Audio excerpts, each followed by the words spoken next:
Motels are one of the most common places people stay when traveling long distances across the United States. They're cheap, convenient, and usually just meant for one night. Most of the time, nothing ever happens, but sometimes people check into a motel and experience something they never expected. Strange noises through the walls, footsteps outside their door at 3 in the morning, and sometimes people watching them from places they shouldn't even exist.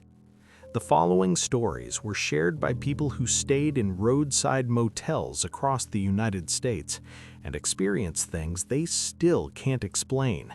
And the last story is easily the most disturbing of them all.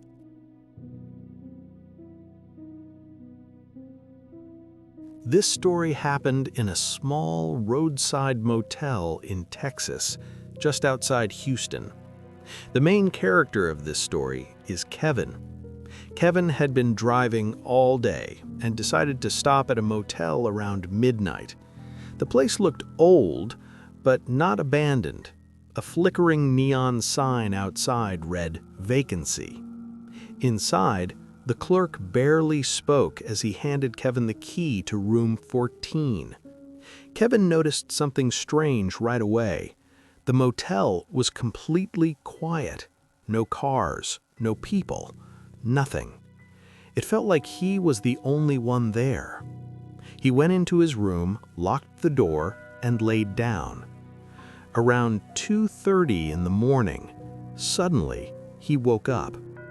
At first, he wasn't sure why. Then he heard it. Footsteps coming from directly above him. Kevin sat up, but there was a problem. This motel only had one floor. There was no room above him. The footsteps continued, slow, heavy, deliberate. Kevin grabbed his phone and turned on the flashlight. The sound stopped instantly. Silence. He waited for a few seconds, then laid back down. But just as he closed his eyes, a loud thump echoed above him. This time, it sounded like something heavy had been dropped. Kevin couldn't ignore it anymore. He got up and went outside. He looked up at the roof. Nothing. No movement. No sound. The roof was completely still. The next morning, Kevin told the motel clerk what happened. The clerk froze for a moment, then quietly said, "You're not the first person to hear that." Kevin asked what he meant. The clerk looked at him and said, "Room 14 used to have a second floor years ago, until it collapsed."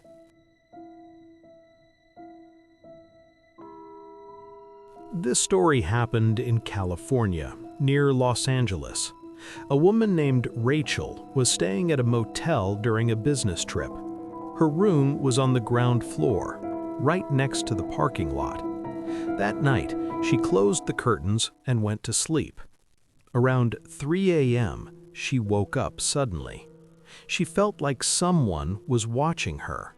At first, she ignored it, but then she heard something, a faint tapping sound, coming from the window.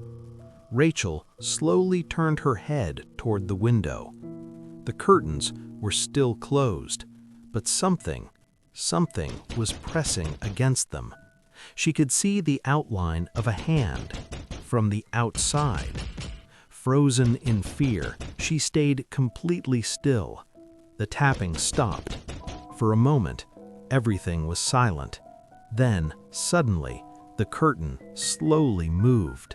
Just a little, and through the gap, she saw a face staring directly at her, smiling. Rachel screamed and turned on the lights, but when she looked back, no one was there. The next morning, she checked out immediately. Before leaving, she told the motel manager everything. The manager looked disturbed. Then he said something that made her feel sick. He said, "That's not possible."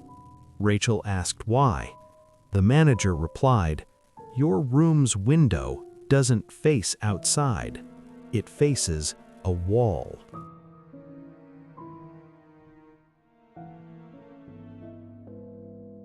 This final story happened in Florida, near Orlando. A man named Daniel checked into a motel late at night. He was given a key card for room 23. When he entered the room, everything looked normal. He locked the door and went to bed. Around 2 a.m., he woke up to a strange sound. A beep, like a key card being used. He looked toward the door and watched as the lock light turned green. Someone had just unlocked his door. The handle slowly turned. Daniel froze. The door opened slightly, but no one walked in. After a few seconds, it slowly closed again. Daniel didn't sleep for the rest of the night. The next morning, he went straight to the front desk. He asked if anyone else had access to his room. The clerk checked the system. Then his expression changed. He said, "That's not possible." Daniel asked what he meant. The clerk replied, "Your key card was the only one activated, and it was never used after you checked in." Daniel stood there in silence, then asked one last question. "Then what opened my door?" The clerk didn't answer. He just stared at the screen, because the system showed something disturbing. Room 23 had been accessed at 2:03 a.m., but not with a key card.